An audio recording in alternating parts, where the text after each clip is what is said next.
Welcome back. तो आज हम स्टार्ट करने लगे हैं एक्सरसाइज 90 और इसका हम करने जा रहे हैं क्वेश्चन नंबर 2। आइए स्टेटमेंट रीड कर लेते हैं।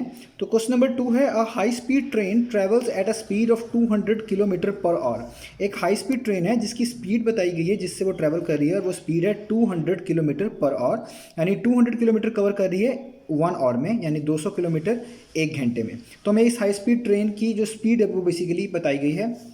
If the train sets off from the station A at 12:24, अगर यही ट्रेन सेट्स ऑफ का मतलब है उसने स्टेशन को छोड़ दिया, यानी एक तरह का उसका डिपार्चर टाइम है। ये ट्रेन स्टेशन ए से निकल चुकी है 12:24 पे and reaches station B at 14:12, और यही ट्रेन जो है दूसरे स्टेशन जिसका नाम बी दिया गया है उस स्टेशन पे पहुंची है। तो जब पहुंची है तो उस वक्त जो टाइम हो रहा है वो है 14 आवर्स और 12 minute. Find the distance between two station, तो इन दोनों स्टेशन यानी स्टेशन ए और स्टेशन बी के दरमियान जो डिस्टेंस है वो हमने फाइंड करके दिखाना है। और giving your answer in metres, और हमारा आंसर मीटर्स में होना चाहिए, किसी और यूनिट में नहीं होना चाहिए। तो आइए देखते हैं हम इस क्वेश्चन को किस तरह सॉल्व करने जा रहे हैं। तो आइए स्टार्ट करते हैं। तो देखिए मैंने यहाँ पे एक रफ सी पिक्चर बना ली है कि ये हमारे पास लेट से एक स्टेशन ए है और ये एक स्टेशन बी है। तो ए से लेकर बी तक ये स्टेशन जो है मैंने यहाँ पे एक तरह का लाइन की सूरत में ड्रॉ कर लिया है। तो बुक में कहा गया है इस क्वेश्चन में कि ये जो स्टेशन है ए, इससे जो ट्रेन यहाँ से डिपार्ट हुई है, यानी यहाँ से वो छोड़ा है उसने स्टेशन को, तो जिस टाइम पर छोड़ा है वो टाइम बनता है 12 आवर्स और 24 मिनट्स। और दूसरे स्टेशन जब वो बी पर पहुँची है तब टाइम बनता है 14 आवर्स और 12 मिनट। तो बताएं इन दोनों स्टेशन के दरमियान डिस्टेंस कितना हुआ। बेसिकली इन दोनों स्टेशन के दरमियान हमने क्या फाइंड करके दिखाना है, फासला फाइंड करके दिखाना है, एक तरह का डिस्टेंस फाइंड करके दिखाना है। और जो हमारा आंसर होना चाहिए जब हम डिस्टेंस निकाल लेंगे वो हमेशा मीटर में होना चाहिए इस क्वेश्चन के लिए, यानी इस क्वेश्चन में जो आंसर होना चाहिए वो मीटर्स में होना चाहिए। तो हमारे पास जो चीज़ हमने निकालनी है वो सिंपल सी है कि डिस्टेंस बिटवीन टू स्टेशन। तो आपने एक फॉर्मूला याद रखना है ये सब चीज़ों को स्टार्ट करने से पहले, वो मैं पहले ही बता चुका हूँ कि स्पीड का जो फॉर्मूला है उसी से हम सारे फार्मूलाज निकाल लेते हैं, उसी को मैनिपुलेट करके बाकी फार्मूलाज भी बना लेते हैं। स्पीड का फॉर्मूला होता है डिस्टेंस डिवाइडेड बाय टाइम। ये फॉर्मूला आपको याद होना चाहिए कि स्पीड कैलकुलेट करने का फॉर्मूला होता है डिस्टेंस डिवाइडेड बाय टाइम। और अगर आपको इसी फॉर्मूले में स्पीड भी गिवन हो जाए और टाइम भी गिवन हो जाए तो आप डिस्टेंस निकाल सकते हैं, डिस्टेंस टाइम गिवन हो तो स्पीड निकाल सकते हैं। इसी तरीके से आपको इन तीनों में से कोई सी दो चीज़ें गिवन हो तो आप तीसरी चीज़ निकाल सकते हैं। इस क्वेश्चन के लिहाज से देखा जाए तो हमें डिस्टेंस चाहिए। तो अगर मैं इस फॉर्मूले को थोड़ा सा मैनिपुलेट कर लूँ, थोड़ा सा चेंज कर लूँ, तो मैं इसी फॉर्मूले से डिस्टेंस का फॉर्मूला भी निकाल सकता हूँ, जिस तरह यहाँ पे एक तरह का स्पीड का फॉर्मूला है। आप देख रहे हैं डिस्टेंस से डिवाइड हो रहा है यहाँ पे time, distance divided by time लिखा हुआ है। ये जो टाइम यहाँ पे डिवाइड हो रहा है आप इसको इक्वेशन के दूसरी तरफ मूव कर लें तो ये वहाँ जाके मल्टीप्लाई हो जाएगा स्पीड से। तो ये फॉर्मूला बन जाएगा speed multiply by time is equal to distance. यानी अगर आपने डिस्टेंस निकालना हो तो आपको स्पीड और टाइम को मल्टीप्लाई कर देना है। इस फार्मूले की मदद से हमने ये वाला फार्मूला बना लिया है। तो अब बहुत बात सिंपल सी है कि अगर हमने यहाँ पे डिस्टेंस निकालना है तो हमें स्पीड को टाइम से क्या कराना है, मल्टीप्लाई। तो हमारे पास स्पीड गिवन होनी चाहिए और टाइम भी होना चाहिए। तो स्पीड तो गिवन है, ए स्टेशन से लेकर बी स्टेशन तक ट्रेन को जो स्पीड है, जो वो जिस स्पीड से वो ट्रैवल कर रही है वो है 200 किलोमीटर पर आवर, 1 घंटे में 200 किलोमीटर। ठीक है। तो अब बात क्या हमारे पास बचती है, हमारे पास बचती है टाइम। क्या हमारे पास टाइम गिवन है? हमारे पास टाइम गिवन तो है लेकिन दो टाइम गिवन है, एक स्टेशन ए पे जब ट्रेन ने लीव किया ये स्टेशन, और जब वो पहुंची है दूसरे स्टेशन बी पे वो टाइम। ये दो टाइम है लेकिन हमें वो टाइम चाहिए जो ए से लेकर बी तक जाने में लगा है, ना कि वो टाइम के जिस पे ट्रेन ने लीव किया है या जिस पे ट्रेन पहुंची है। तो ये वाला टाइम निकालना पहले ज़रूरी है, जो कि हमें यूज़ करना है यहाँ पे फॉर्मूले में भी, कि ए से लेकर बी तक टोटल टाइम कितना लगा है। यानी आप इस तरह कह लें कि इन दोनों टाइम का फ़र्क कितना है, इन दोनों में गैप कितना है। तो इस गैप को हमें सबसे पहले फाइंड करना है, वो हमारे पास एक्चुअल टाइम होगा ए और बी के दरमियान। स्पीड हमारे पास गिवन है, उसके लिए हमें कोई इशू नहीं आने वाला। तो आइए पहले ये टाइम फाइंड कर लेते हैं। तो देखिए इसको फाइंड करने का बहुत आसान तरीका है। वैसे तो आप इसको मेंटली भी कर सकते हैं या किसी और पर्पस से या टाइमलाइन बनाकर इसको सॉल्व कर सकते हैं, लेकिन मैं इसमें सिंपल सब्ट्रैक्शन जो है आपको करके दिखाऊंगा, जिससे ये शायद थोड़ा और आसान हो जाए। लेकिन अगर आपको इसके अलावा टाइमलाइन वाला मेथड अच्छा लगे तो आप उससे भी इसको कर सकते हैं। तो सबसे पहले क्या करना है, हमने जहाँ जो बी स्टेशन का टाइम है, यानी जो एक तरह का बड़ा टाइम है, ग्रेटर टाइम है, उसको आप यहाँ पे लिख लें। वो है 14 आवर्स और 12 मिनट्स। याद रहे ये आवर्स हैं और ये मिनट्स हैं। ठीक है, जिस तरह क्लॉक में आप टाइम देखते हैं। और उसमें से आपको, अगर आप इसमें से ये वाला टाइम माइनस करवा दें तो बीच में जितना भी टाइम है वो आ जाएगा, और वो टाइम वही होगा जो ए से लेकर बी तक ट्रैवल किया है, जो ट्रेन ने उसको लगा है। तो मैं इसलिए फाइनल वाले टाइम में से यानी 14 12 में से माइनस करवाने लगा हूँ 12 और 24 मिनट्स।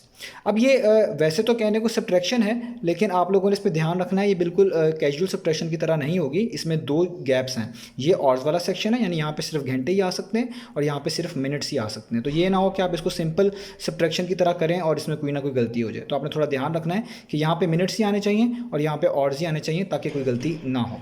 तो देखिए इस साइड से हम स्टार्ट करने लगे हैं, तो आप क्लियर है कि 12 में से 24 माइनस नहीं आप कर सकते। वैसे तो अलजबरा में आप देखते हैं नेगेटिव साइन लगा लेते हैं, लेकिन ये टाइम है और टाइम कभी भी नेगेटिव नहीं होता, तो टाइम हमेशा पॉजिटिव होता है। तो यहाँ पे आप 12 में से 24 माइनस नहीं कर सकते।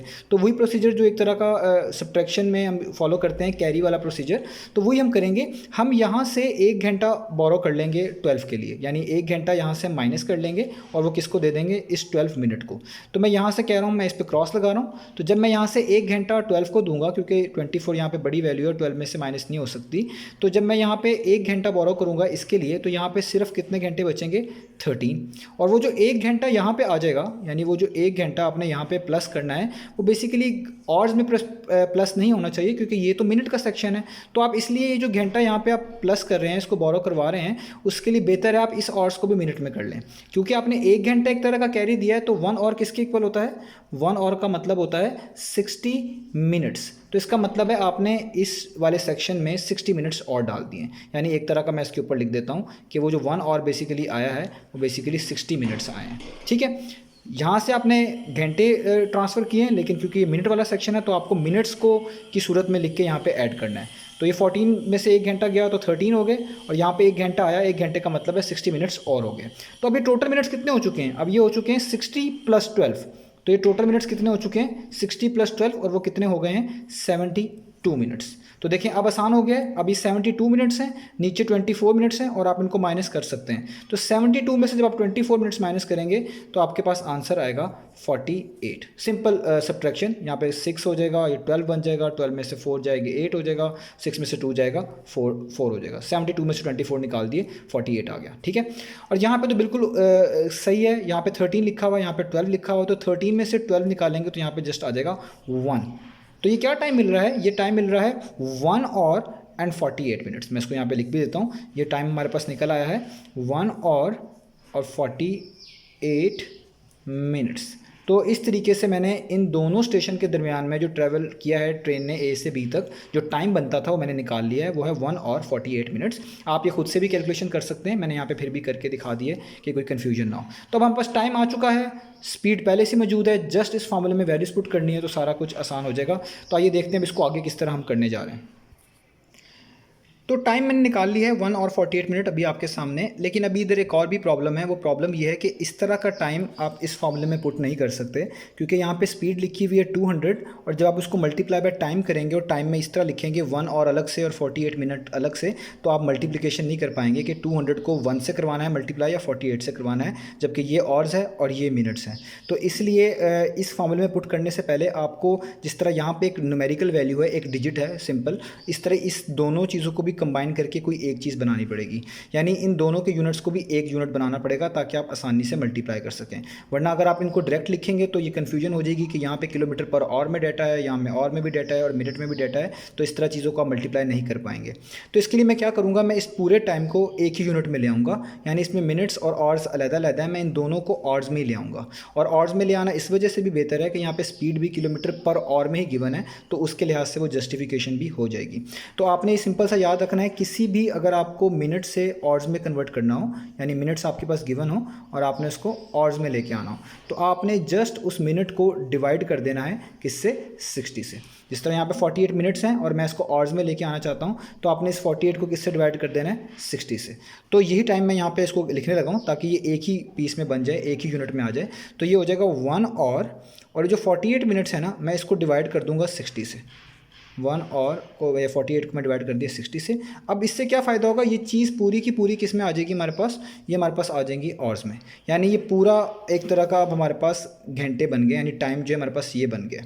इसको आप वैसे भी सॉल्व करके लिख सकते हैं। सॉल्व करके कैसे लिख सकते हैं, 60 को 1 से मल्टीप्लाई कर लें और जो आंसर आए उसमें 48 ऐड कर दें। तो मैं इसको ऐसे ही लिख लेता हूँ 60 1 टाइम्स 60, जो आंसर आता है उसमें ऊपर वाला ऐड कर लेते हैं, तो 60 + 48 कितना हो जाएगा 108, और नीचे आ जाएगा 60 वैसे ही, और ये आ गया ऑर्स में। ठीक है, तो ये हमारे पास अब टाइम देखें बेहतर लग रहा है, इसमें एक ही यूनिट आ रहा है ऑर्स, और यहाँ पे भी किलोमीटर पर आवर है। अब हम ये वाला फार्मूला पुट करेंगे और डिस्टेंस निकाल लेंगे। तो डिस्टेंस का फार्मूला हमारे पास होगा यहाँ पे, वो होगा स्पीड मल्टीप्लाई बाय टाइम। तो स्पीड गिवन है 200 किलोमीटर पर आवर, यानी 200 किलोमीटर है एक घंटे में। आप इसको ऐसे लिख सकते हैं 200 किलोमीटर पर आवर का मतलब होता है, नीचे आप लिख लेंगे 1 आवर, 1 आवर का मतलब एक घंटे में, मल्टीप्लाई बाय टाइम, ये भी घंटे में ही है, तो ये आप यहाँ पे ऐसे लिख रहे हैं 108 डिवाइडेड बाय 60, और ये भी आप एक तरह का यहाँ पे लिख लें ऑर्स। ठीक है, एच आर लिख लें या खाली और लिख लें एच। तो एक तरह का ये यूनिट तो आप कह लें कैंसिल आउट हो जाएगा, ख़त्म हो जाएगा। तो आपके पास जस्ट बचेगा 200 मल्टीप्लाई बाय 108, और जो आंसर आएगा उसको आपको डिवाइड करना पड़ेगा 60 से। तो मैं डायरेक्ट यहाँ पे कर रहा हूँ, आपको पहले 200 को मल्टीप्लाई करना है 108 से।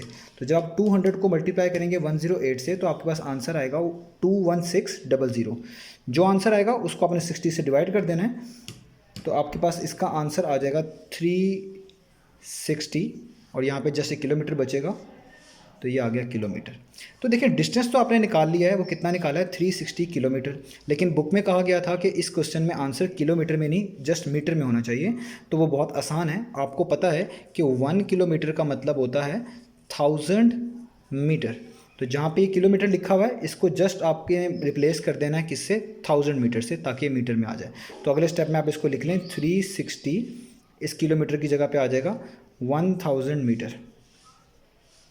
तो जब आप 360 को 1000 से मल्टीप्लाई करेंगे तो इसका आंसर बनेगा, ये जीरोज़ ऐड हो जाएंगे, यानी एक तरह के यहाँ पे 3 जीरोज़ ये हैं और 1 ये हैं, तो ये टोटल 4 जीरोज़ हो जाएंगे। तो ये आ गया हमारे पास इसका आंसर, यही था वो डिस्टेंस जो हमने फाइंड करके दिखाना था। थोड़ा सा लेंथी है लेकिन इतना मुश्किल नहीं है, आपको थोड़ी सी जस्टिफिकेशन ये देखनी पड़ेगी। मैंने चीज़ों को काफ़ी एक्सप्लेन भी कर दिया है। अगर आप इसको शॉर्ट करना चाहते तो ये 2 to 3 लाइन में ही फिनिश हो सकता था, लेकिन चीज़ों को ओपन करके बताना का वजह ये होती है कि वो स्टूडेंट्स जो इन छोटी सी चीज़ों को कभी कभार नहीं समझ पाते, तो उनके लिए कोई और कन्फ्यूजन ना बने। तो ये हमने डिस्टेंस निकाल लिया है, तो हमारे पास ये इसका फाइनल आंसर है।